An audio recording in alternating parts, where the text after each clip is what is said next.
Соғыстың соңғы жесірі. Әңгіме. Авторы Шерхан Мұртаза. Хадиша тағы да күтіп жатты. Жанындағы орыс кемпір қорылдап ұйықтап қалды. Байғұс жақсы адам, ақ көңіл. Тек түнде қорылдайтыны қиын. Хадиша бұған да үйреніп етілген. Екеуі бірнеше жылдан бері бір бөлмеде. Жетім қарттар үйінде бас-басына бір бөлме қайда. Екеуден, кейде бөлмелерде үшеуден, төртеуден жататындары да бар. Ольга байғұс жатағын жиі ауыстырды. Басқа көршілермен сыйыспайды, себебі қорылдайды. Қорылдың емі жоқ. Сондықтан көршілер үстінен арыз түсіреді. Жетімхана бастықтары оны басқа бөлмеге ауыстырады. Онда да тұрақтамайды. Тұрақтап, байыз тапқан жері осы Хадишаның қасы. Түні бойы қорылдап шығатын кемпірді кім жақсы көрсін. Бірақ Хадиша ешкімге арыз айтқан жоқ. Өйткені Хадишаға бәрібір. Ол түн баласы ұйықтамайды. Қорылдан ұйқысы бұзылып жатқан жері жоқ. Ол күндіз мызғып алады. Түнде көз ілмейді. Ол күтіп жатады. Антына берік. Баяғы дабысыны Ақшаймен ұрсып қалғанда 100 жыл күтемін деп қаны қатқан. Ақшайда кесірледі-ау, марқұм. Несі бар Хадишаның жүрегіндегі жараны тырнап. Байыңды енді күтпей-ақ қой, енді келмейді деп. Сөйткен Ақшайда әлде қашан өліп қалды. Хадиша әлі тірі. 100 жыл күтемін дегені Құдайдың құлағына шалынып, Хадишаның ғұмырын әдейі ұзартып қойғандай. Екі көзінің нұры сөніп бара жатқаны болмаса, әләзір ешкімге масыл емес. Өзі жүріп тұра алады. Ольга да Хадиша шамалас, қартайған кемпір. Хадишадан айырмашылығы семіздігі. Кәрі кісі де осыншама семіреді екен-ау. Несіне жетісіп, не жеп семіреді белгісіз. Жетімхананың тамағы адам семіртерліктері емес. Аста төк дәнеңе де жоқ. Тамағы тақыл-тұқыл. Ольга домаланып қалған, денесі іркілдек. Қорылдайтын содан шығар. Хадиша кейде оны түртіп оятады. Ольга бауыздаған жылқыдай тым қатты қорылдағанда Хадиша қорқа бастайды. Үзіліп кетер ме екен деп, төсегінен тұрып барып, жай ғана түрткілейді. Анау, ах деп шошып оянады. Әй, Ольга, бір қырыңмен жатсаңшы дейді. Орыс кемпір есін жия алмай, төсектен аяғын салбыратып отыра қалады. Әлден уақыттан соң, менде қыр бар ма, байғұс-ау, деп өз денесін өзі қолмен айналдыра сипап шығады. Содан соң, о боже деп бұлар болмас шоқынып, жастыққа қайтадан қисаяды. Терезеден бұлдырап, жан-жағына кірпіктерін тікірейтіп, оттар жылтырайды. Хадиша төсегінде отырып, сол жымың-жымың жылтырақ оттарға шала соқыр көзімен қадала қарап қалады. Сарғыш оттар арасынан кейде бір өшіп, бір жанып, жасыл, қызыл оттар көз қысып, ойнап тұрғандай көрінеді. Бұл көше қиылысындағы бағдаршам ғой. Бірақ бөтен, мүлде бөтен дүние сияқты. Сол бейтаныс дүниенің арасынан өзі күткен мақсұт шыға келетіндей Хадиша терезеден көз алмай қалады. Аспан қараңғы. Сірә күздің соңы шығар. Аспанды аждахадай аунақшыған қара бұлттар қаптайды да тұрады. Жауыны көп. Жаңбыр терезені тырсылдатады. Терезе жылап тұрады. Терезеден тарам-тарам жас сора-сора болып ағады. Хадишаның да іші өлдеп жылайды. Бірақ көзінен жас шықпайды. Жылай-жылай көзінің жасы сарқылып, кеуіп қалған. Хадиша туасы ауылда өскен адам ғой. Жан-жағының бәрі аспанмен тірескен таулар болатын. Дүние әлемнің бәрі осы таулардың арасы ғана деп ойлайтын. Кейін мектепке барды. Сонда мұғалім айтты. Дүние бұл таулардың арасынан 1000 миллион есе үлкен. Осы таулардың ар жағында талай-талай елдер бар. Тілі басқа, түрі басқа адамдар бар, деп. Адамдары құмырсқадай құжынаған қалалар бар, деп. Енді міне, 80-нің сеңгіріне шыққанда Хадиша сол қалалардың бірінде жатыр. Кішкентайынан көріп өскен таулар бұл жақта жоқ. Тауды сағынады, көбінесе түсінде көреді. Ауылдағы мектепте Хадиша Мақсұтты тұңғыш рет көрді. Бірден жақсы көріп қалды. Екеуі бір партада отырушы еді. Содан ғой Хадиша қазір ұдайы ыңылдап ән салады. Жақсы құлын білінер шорғасынан, ғашық болдың мен саған 10 жасымнан. Мақсұт-ау, Қарағай, өмір өтіп барадай. Хадиша осылай деп Мақсұтын күтіп жатады. Мейірімсіз, без бүйрек Мақсұт келмейді. Міне, 60 жыл болды, әлі келмейді. Кейде Хадиша өзін өзі кінәлайды. Иә, бәленің бәрі Хадишаның өзінен болды. Бұған кінәлі немісті емес, соғысты емес, дәл өзі. Мақсұтқа қатты еркелеуші еді, наздана беруші еді. Екеуінің тұңғышы жанар туғанда Мақсұт Хадишадан қалағаныңды айт. Сен маған перзент сыйладың, қарымтасына не сыйлайын деп сұрады. Сонау биік шыңның басында еңлік гүлі бар дейді, соны сыйла деп назданды Хадиша. Содан сол Мақсұт еңлік гүлін іздеп кете барсын. Бір күн өтсін, 2 күн өтсін, 1 жыл өтсін, 2 жыл өтсін, 6 жыл өтсін, 60 жыл өтсін. Сол жоқтан Мақсұт әлі жоқ. Хадиша да қызық қой. Таулардың баурайында дүниеде сирек кездесетін керік қызғалдақтар тұрғанда шыңның басындағы еңлік гүлінде несі бар еді? Өзінше еркелегені ғой, тым назданып кеткен ғой. Тәлпіш деуге келмейді, назды. Адам байғұс, қол жетпеске құмар, құмарды емес, құштар. Қол жетпеске құштарлықты Құдайдың өзі де қаламайды. Анау Икар деген бір тауфиқсіз, күннің өзіне жетемін деп аспанға ұшып, күнге жақындай бергенде күйіп кеткен жоқ па? Аспанға ұшсаң ұш, бірақ күнге жақындап нең бар? Адамға нысап керек. Нысапсыз болсаң, налаға қаласың. Құдай нысапсызды қаламайды. Керік қызғалдағы тұрғанда еңлік гүлін аңсаймын деп, Хадиша енді қаншама қасірет шекті. Бәлкім, Хадиша еңлік гүлін мүлде аңсамағанда шығар. Бақыттан бас айналғанда айта салған әзіл шығар. Бақыттан бас айналғанда жаман. Бақыттың өзін аялап, баға білмесең, бақыт басынан ұшып кетуі оп-оңай. Соны соңынан түсінген Хадиша қазір сықырлауық темір төсектен аяғын салбыратып отырып, мына заман, қай заман? Қысқан заман, басымыздан бағдәулет ұшқан заман. Мақсұт-ау, қарағай, өмір өтіп барадай деп ысыңдайды. Абайсызда үйге кіріп кетіп, қайтадан далаға шыға алмай, терезені тепкілеген ара сияқты ызыңдайды. Хадишаның темір төсегі терезенің түбінде. Көзі бұлдыраңқы. Шала соқыр болса да мезгілді меңзей алады. Сыртқа үңіліп еді, қала шамдарының сары кірпіктері шаншыла тікірейіп тұр екен. Шам сәулесін бүркемелеп әлдене жыбырлағандай болады. Қалың шыбын қаптап ұшқандай. Шыбын ұшатын кез емес, күн суытқан. Қар жауып тұр екен деп ойлады Хадиша. Қыс түсті. Бұл қыстан да аман шықсам мүмкін, Мақсұтты тірімде көріп қалармын деп қойды Хадиша. Хадиша Мақсұттан айырылғалы бері қанша қыс өткенінен адасып қала беретін болды. Тек жетімхананың медбикелері оған бір уыс гүл ұстатып, туған күніңіз құтты болсын дегенде ғана өзінің 80-ге толғанын, Мақсұтты көрмегелі 60 жыл өткенін аңғарды. Медбикелер берген бір уыс гүлді ұстап отырып, баяғы еңлік гүлі есіне түсті. Мақсұтты сол гүлге жұмсап жібергені ойына оралды.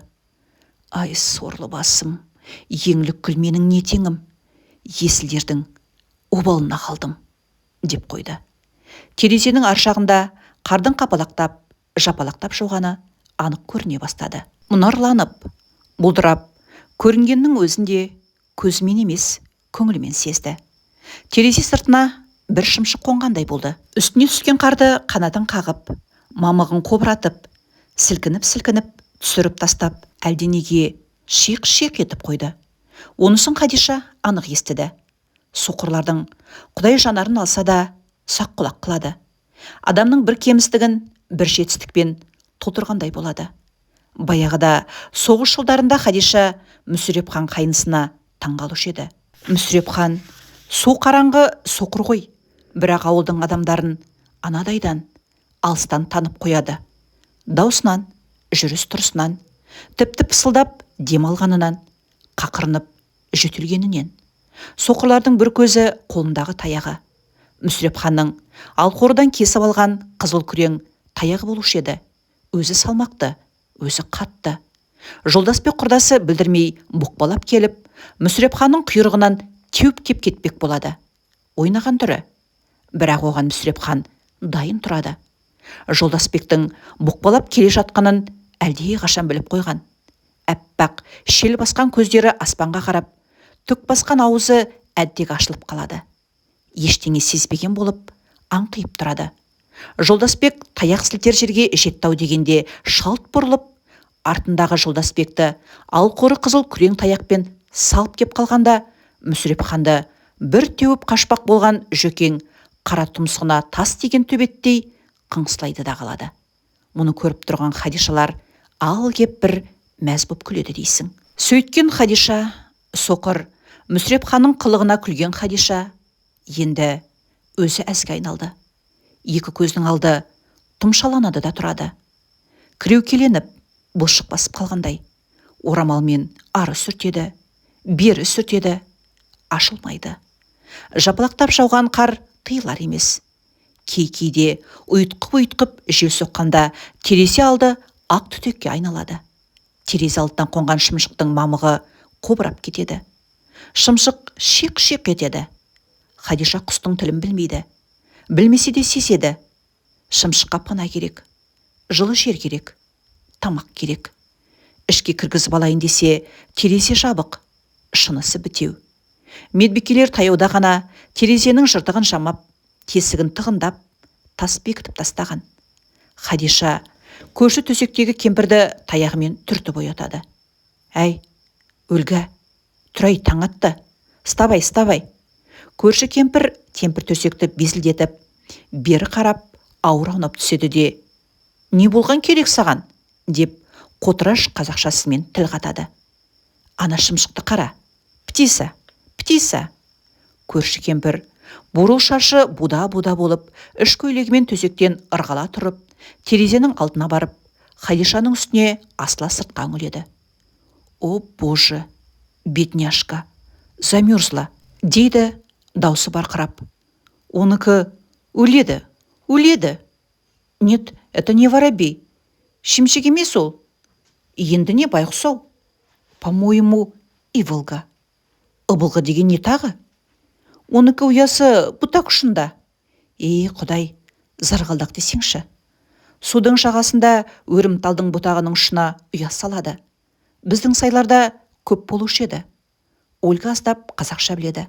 Хадиша аздап орысша біледі.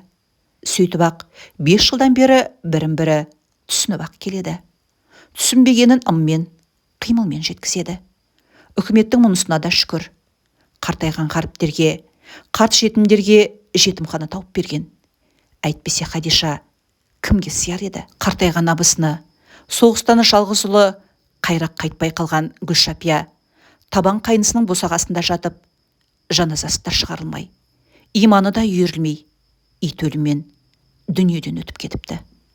Мақсұт пен Хадишаның шексіз махаббатынан қалған жанар тірі болғанда Хадиша бүйтіп жетімханада жатпас еді. Медбике Гүлбану келіп, Хадишаның көзіне дәрі тамызды. Көзінің қышығаны сәл саябырлады. Көп жаса қызым, бақытты бол, деді Хадиша.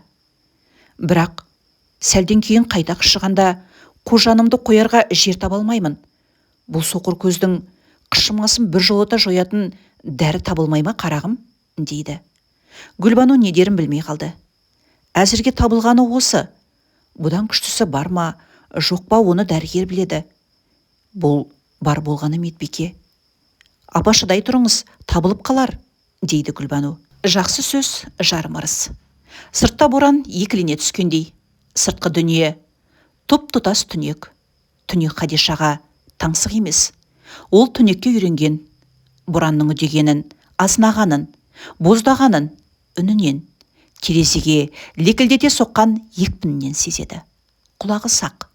Көз орнына Құдай құлақ берген. Ақ дауылдың өлінен Хадиша ғарыш күйін тыңдайды. Ондай күйді қорқытада да, ықылас бабада шығара алмаған ау. Арқаның ақ дауыл күйі басқаша, ғалами күй. Аспандағы 1000 миллион әруақтардың қосылып айтқан хорындай, әрі таң ғажайып, әрі қорқынышты. Бір жағынан солы хор айтушылардың арасында болғысы келеді. Бір жағынан суық, беймәлім дүниеден шошынады. Шошынса да бір ынтызарлық басым. Бәлкім, сол хор айтушылардың арасында Мақсұтта бар шығар деген сиқырлы үміт. Сені 60 жыл күттім, Мақсұт. Бұл сұм дүниеде келмесең келмей-ақ қой. Енді мен сені ана дүниеден, шын дүниеден іздеймін. Әдірім қалғыр, деп қояды Хадиша ызасы келгенде. Артынша сүрленген сағыныштан іші бауыры елжіреп, ақ дауылға қосылып, ыңылдап ән салады. Сен сарғалдақ, Мақсұттау, мен сарғалдақ. Екеумізді дүние қойды алдап. Арамызда алынбас қамал жатыр. Өтермедім қамалдан жұлдыз жалдап. Мақсұттау, қарағай, өмір өтіп барадай. Ольга кемпір басын бір көтеріп: сен не сарғалдақ? Сен не иволга, что ли? Деп қояды. Иә, ыбылғы, өзің ыбылғы, қараң қалғыр, деп Хадиша жастыққа қисая кетеді. Сөйтіп жатып, өзге бір өмірдің өзегіне кіріп кетеді. Баяғы өзінің қоржынтам екен дейді. Баяғы мың бұлақ. Қоржынтамның жамау терезесін тырсылдатып, шақпақтың ақ бораны азынап тұр екен дейді. Жарықтық, шақпақтың бораны ерінсе 2 күн соғады, желіксе 7 күн тұрады, деп қояды Хадиша.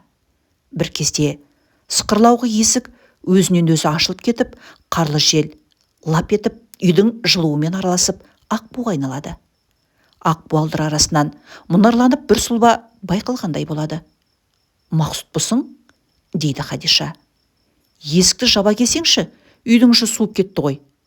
Мен сені келеді ғой деп күтіп жатыр едім, жақсы болды ғой. Мен сені еңлік күлін іздеп кеткен екен десем, соғысқа кетіп қалыпсың ғой.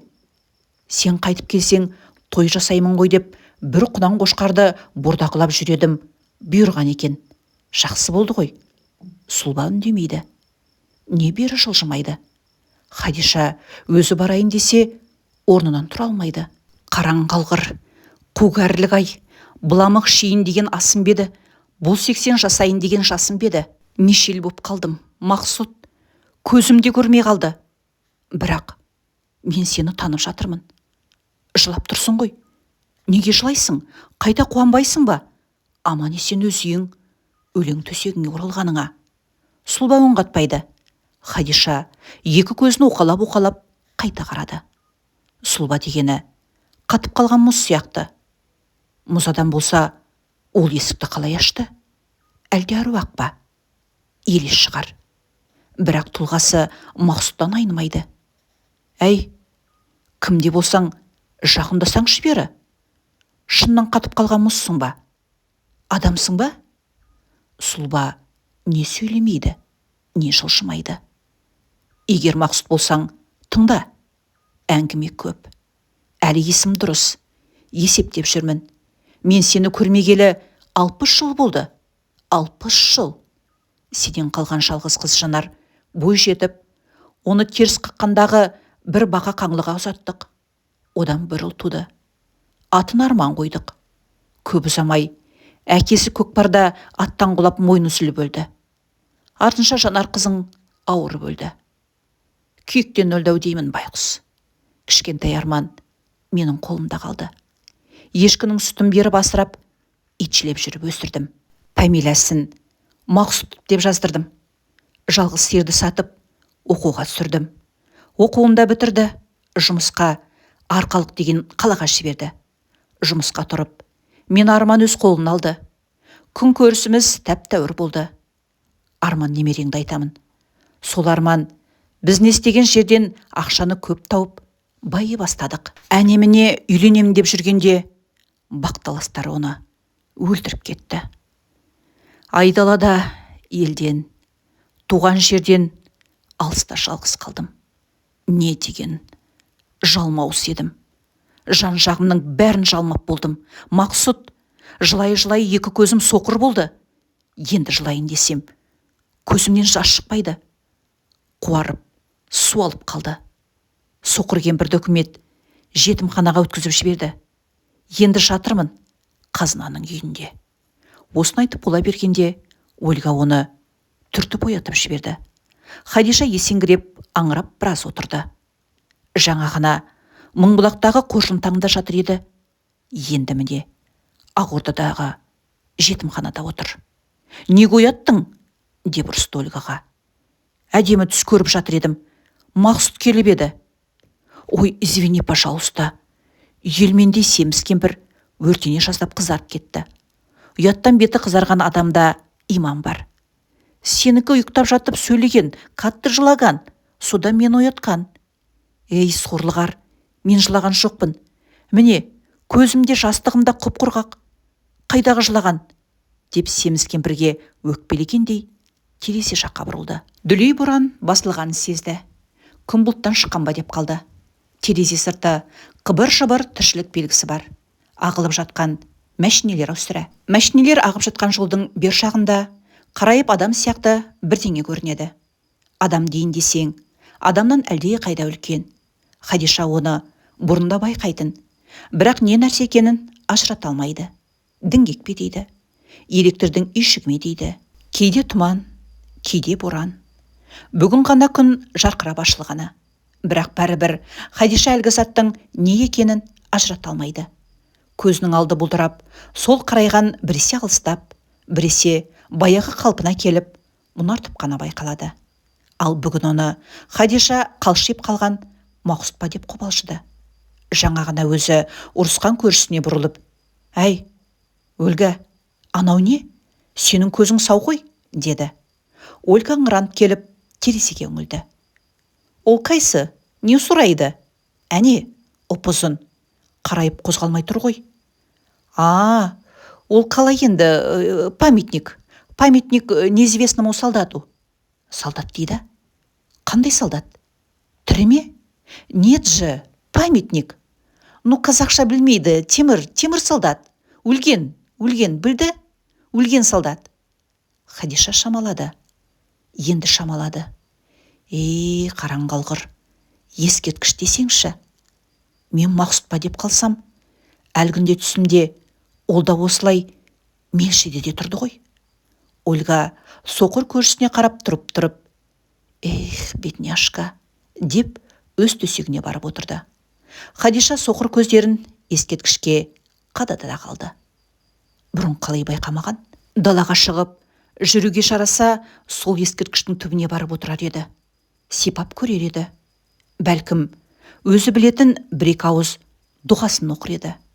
Бірақ дәл қазір бармай-ақ қойғаны да жөн. Өйткені ескерткіш кейіпсіздеу, жырым-шырым. Оны әуелі гипстен құйып, сыртын жез қаңылтырмен қаптаған ғой. Сөйтсе оны таяуда ғана жез қаңылтырын әлдекімдер сыпырып, жыртып алып кетіпті. Жезді, мысты, қалайыны, сым темірді қынадай қиып, сыпырып сиырып алып кететін заман шықты ғой. Сатады екен. Сирағыңды сындырып сатқырлар. Ақша төлесе, сирағын сындырып сатар-ау. Сатылмаған не қалды? Хадиша оны білмей-ақ қойғаны жақсы. Көзді алғанша, Құдай адамның өзін алғаны жақсы да, деп қойды Хадиша, шинелінен айырылған ескерткішке қадалып, отырып. Бір нүктеге қадалып қарай берсең, жансыздың өзі жаны бар сияқты болып кетеді. Мүмкін әлгі медитация дегенмен шұғылданатын көріпкелдердің фәни дүниеден әлде қашан өтіп кеткен әруақтармен сөйлесіп жүргені осындай шығар. Қадалып қарай берген соң, Хадишаға әлгі жалаңаш ескерткіш қимылдағандай болып сезілді. «Әй, Ольга», деді көршісіне. «Что тебе, старая?» «Қарашы, ана памятнигің тірі адам сияқты қимылдайды». «О, боже, еще чего не хватало», деп Ольга төсегінен дөңбекше аударылып, ақылеп-үқілеп, Хадишаның үстінен артылып, терезеге үңілді. Түк те қимылдамайды. Төбесінде шымшық отыр. Сол шошаңдай береді. «Может, это Ивага?» «Зарғалдақ? Зарғалдақ сонда отыр ма?» «Мен білмейді. Зарғалдақ, а может быть, воробей?» Хадиша ойланды. Қыста зарғалдақ мұнда қайдан жүреді? Ол жазған Мыңбұлақтың сарайында, өрімталдың солқылдақ шыбықтарының ұшына ұя салып, зарлап отырушы еді. Астында мөлдір бұлақ ағып жатады. Солқылдақ нәзік бұдақтың ұшына ұя салуға мәжбүр еткен сұр жылан ұясын талқандап жұмыртқасын жеп қояды. Бәлкім зарғалдақ Мақсұттың жаны шығар. Өлген адамның жаны әлдебір мақұлықтың, жануардың біріне ауысады деседі ғой. Әйтпесе қыстың күні арқада зарғалдақ жүре ме? Кеше ақ түтек боранда неге ол мен тереземнің алдынан кетпей қойды? Мамығын жел жұлмалап, қобыратып, қалтыраса да кетпей қойды ғой. Мен сорлы соны неге түсінбедім? Терезені ашып жіберіп, үйге неге кіргізіп алмадым? Медбикелер терезенің саңлауларын мақтамен тығындап, желімдеп тастап, ашпаңыз деп ескертті-ау. Бірақ сірә күн батып кеткен шығар. Өйткені ескерткіштің ар жағындағы көше бойындағы қызыл-жасыл оттар көз қыспақ ойнай бастады. Қараң-құраң, әлденелер қимылдайды. Мәшинелер болар. Адамдар да жыбырлайды. Кілең сұлбалар. Анық, айқын көрінбейді. Ескерткіште қимылдап тұрғандай болады. Төбесінде шошаңдап отырған зарғалдаққа көз жетпейді. Көрінбей қалды. Тым кішкентай ғой. Ол шыннан Мақсұттың рухы болса, онда ескерткіште Мақсұттікі болғаны да. Оның ғазиз басы соғыстың қай жерінде қалды екен? Моласы белгісіз болған соң, рух зарғалдақ ескерткішін іздеп тапқан ғой. Рух жүйрік, рух зымыран. Сталинград пен Ағорда арасы зымыран зарғалдақ үшін пішту қасқағым сәт қой. Хадиша осылай ойлап отырғанда ескерткішінің төбесінен бір шоғықтай атылып ұшып, терезенің алдына келіп түсті. Зарғалдақ екен. Хадиша Мақсұттың өзін көргендей, кәрі жүрек кеудесінен дүрс-дүрс соғып қуанып кетті. Терезенің шынысын сексеуілдің жігеріндей семіп қалған саусағымен тықылдатып, «Мақсұт, сенсің бе? Аман есен келдің бе?» деді. Екеуінің арасын терезенің қырау тұтқан шынысы ғана бөліп тұр. От бейнелі зарғалдақтың жылудан қырау еріп, шыны бойынан жас сорғалады. «Сен жылап тұрсың ба, Мақсұт?» деді Хадиша. «Мен де жылап тұрмын. Бірақ көзімнен жас шықпайды. Көзім суалған. Өмір бойы жылай-жылай көз тамырым тартылып қалған. Ерлері соғыстан қайтпаған, мен құралпы келіншектер кейін байға тиіп алды. Бала сүйді.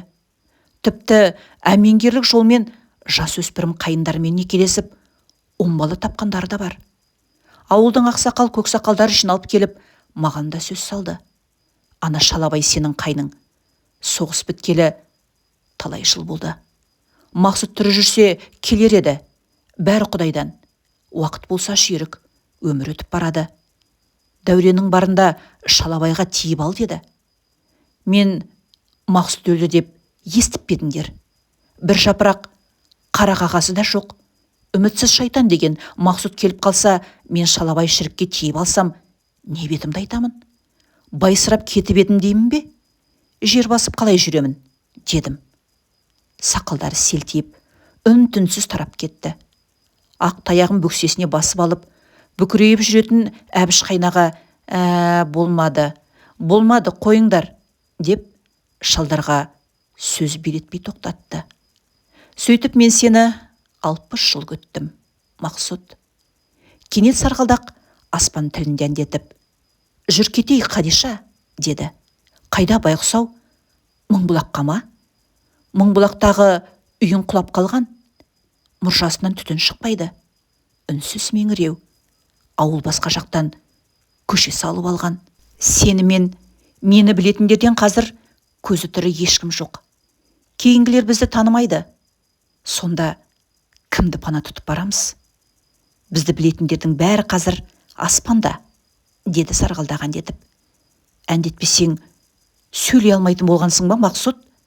Деді Хадиша қобыраңқырап қалған бурыл шашын көк тарақпен тарап отырып. Бұрын үсті басын мұқият қарай бермейтін Хадиша кенет сыланып сипана бастады.